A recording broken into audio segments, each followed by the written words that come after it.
For everybody watching and listening on YouTube, your time and attention is much appreciated. You want to be alert to the goings-on in Europe on the populist uprising front, in Spain, in Poland, in Germany, in the Netherlands, because this is a harbinger of things to come.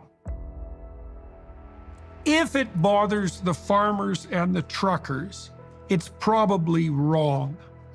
And that seems to me to be an extremely useful rule of thumb, and it's also one you'd think the bloody leftists would adhere to, given their hypothetical concern with the working class, right? Because you can't get more bedrock working class than farmers and truckers. So, and that does seem to me to be a reasonable measurement tool. You know, if the policies are bothering the farmers and making them protest, something is up, because that's just not how farmers operate, not generally. And the same can be said for truckers. When they're goaded into political action, something genuinely rotten is occurring. And you know, with this regard to these sustainable development goals, if you wanted to feed the bloody poor, the first thing you would do is lower energy costs by whatever means necessary. And so if you think you can quintuple energy costs and feed the poor, you're an idiot, or you're malevolent, you know, or you're narcissistically self-serving, or some terrible combination of all of that. In this eye-opening video, Jordan Peterson sheds light on the burgeoning populist uprising in Europe. Peterson urges viewers to pay attention to the concerns of farmers and truckers, highlighting their role as a crucial barometer for gauging the legitimacy of policies. Drawing on his extensive travels through Eastern Europe, Peterson discusses the heightened sensitivity of those who lived through the Soviet regime to the dangers posed by the radical leftist agenda in the Western world. He emphasizes the shift of the bastion of European civilization from Western to Eastern Europe and reflects on the impact of protests, especially the recent massive demonstrations by farmers and truckers. Peterson critiques the paradoxical nature of sustainable development goals and challenges the idea of quintupling energy costs while claiming to alleviate poverty.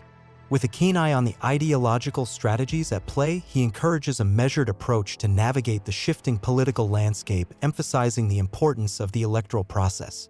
You know, and I've traveled extensively with my wife through Eastern Europe in the last years, multiple times, many different countries, meeting with many people. And certainly one of the things I saw was that the survivors of the Soviet regime, which is all those people, are much more sensitive to the dangers posed and the reality of the radical leftist agenda that is sweeping over the Western world in the hypothetical guise of the continuance of liberalism.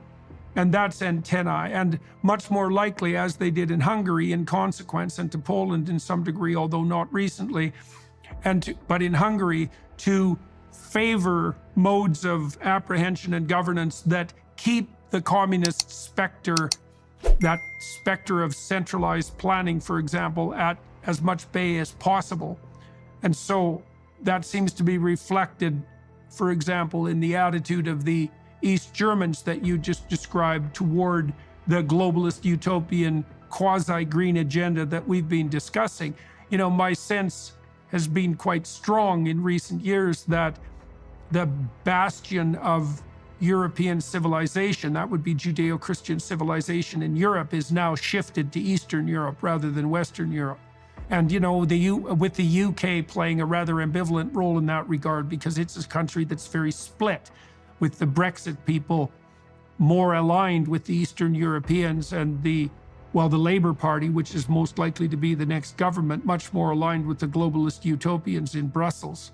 It's incumbent on us, if we're facing political or ideological strategies that we don't agree with, to find our way forward in a manner that doesn't throw the baby out with the bathwater. And so, well, and then you see the example in the Netherlands too of the fact that the kinds of protests that it hasn't been as effective in Canada, by the way, but although we'll see what the long-term consequences are in the next election. You know, you have shown in the Netherlands, the farmers there certainly showed that these wide-scale protests, civil protests, and they have been markedly civil, like they were in Canada, can and do have a walloping impact on the structures of governance. And so, maybe we need to take something approximating a 5-year view of this, that this is the beginning of something new, and we don't want to get too hot and bothered about doing anything too radically stupid, and we can let the electoral process play itself out. Our protests in the last week, I mean, we had probably 200,000 farmers and tractors out on the roads. And we had so many normal workers out, the truck drivers were out on the streets, and it was so friendly.